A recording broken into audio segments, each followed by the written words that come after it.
bulu tangkis Indonesia tahun 2026 kita akan kembali mengelola Indonesia Master, Indonesia Open, Sirnas, Kejurnas, dan World Junior Championship. Mungkin sekitar 6 tahun nih kita absen dari kejuaraan-kejuaraan itu. Cuman kita sekarang bisa koordinasi dengan baik dengan manajemen PBSI yang saat ini dan bisa setuju untuk bekerja sama. Di masa depan, tahun 2026 kita juga akan menambah event Campus League, kejuaraan antar universitas, dan tentunya badminton itu salah satu cabang andalan di luar voli, basket, futsal, sepak bola. 4, Jakarta, Bandung, Jogja, dan Surabaya. Kan itu sumber pusatnya universitas-universitas ya kurang lebih itu kan, ya Jakarta, ya Bandung, Jogja dan sekitarnya itu, dan Surabaya sekitarnya termasuk Malang ya. So maksudnya kan pemain-pemainnya dari klub Jarum, klub Mutiara, klub Jaya Raya ini nggak semuanya masuk ke pelatnas. Kalau nggak bisa masuk ke pelatnas terus lalu gimana? Kan nggak jadi pemain pro yang top nih. Ya mewakili universitas-universitas Parahyangan, Satya Wacana, Atma Jaya Jogja, BINUS gitu ya. Harapannya saya ya ada beasiswa dari universitas-universitas itu, lalu pemain-pemain yang tidak menjadi pemain pro dan langsung kaya dan bisa kaya raya seperti di tim lain itu ya dapat S1. Dengan ini orang tua akan lebih mendukung anaknya untuk belajar dan meniti karir di bulu tangkis. Kalau jadi pemainnya kayak Jojo, Ginting, Fajar, Fikri, Bagas, Leo, Daniel gitu ya alhamdulillah. Tapi kalau enggak dapat S1 oke juga kan. Itu intinya pada meniru konsepnya Amerika Serikat. Kita kalau ada kesempatan bikin gedung lagi di Jakarta yang 15 lapangan gitu ya, dengan tribun lebih luas dan daya beli penonton baik ya.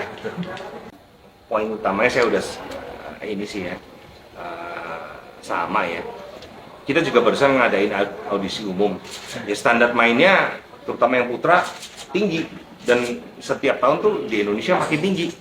Karena banyak guru-guru yang tersebar di segala macam kabupaten se-Indonesia. Di Klaten lah, di Ponorogo lah, Jember lah.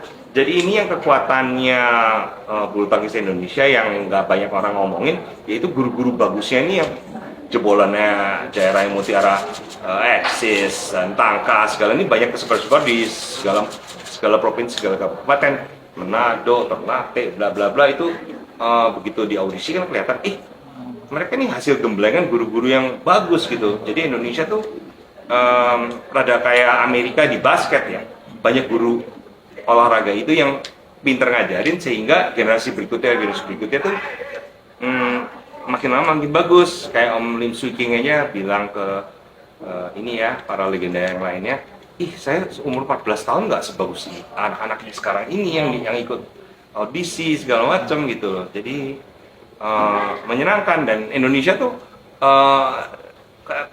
perkembangan juniornya jelas tidak tertinggal. Buktinya ya tahun 2024 kita menang World Junior Championship di Cina, di kandangnya lawan. Yang menang siapa? Indonesia, under 19. Jadi kita sama sekali nggak ketinggalan. Memang prestasinya yang dewasa rada kurang bagus hari ini, tapi saya kok yakin dalam berapa tahun lagi kita akan balik lagi. Di sepak bola pun ya, Brasil nggak menang Piala Dunia setiap tahun gitu loh. Ada masa pasang surutnya. Nah Indonesia bayanginnya kayak Brasil lah, ya pernah juara terus ditinggal Pele turun sebentar, tapi kapan-kapan juara lagi gitu.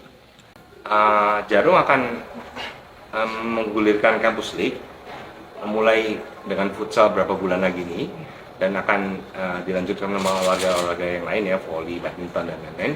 Dan ini mesti konsisten sehingga seperti NCAA di Amerika, kompetisi di level universitas itu harus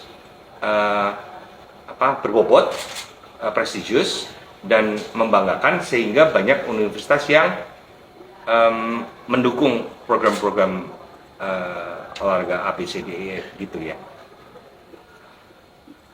Kalau itu makin banyak beasiswanya, makin banyak jenisnya juga, nggak hanya badminton tapi juga sepak bola dan panjat tebing dan mungkin angkat besi dan panahan dan lain-lain.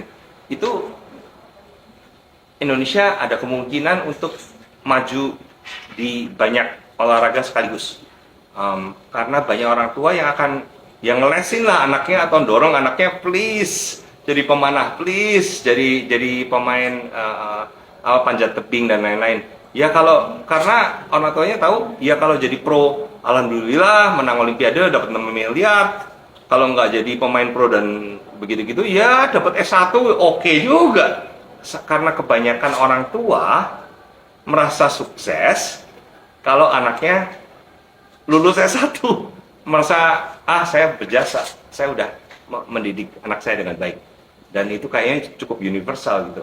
Ini terjadi di Amerika Serikat dan mestinya logikanya akan terjadi untuk orang Indonesia juga. Ini manusiawi. Itu yang diperlukan. Siap, Pak.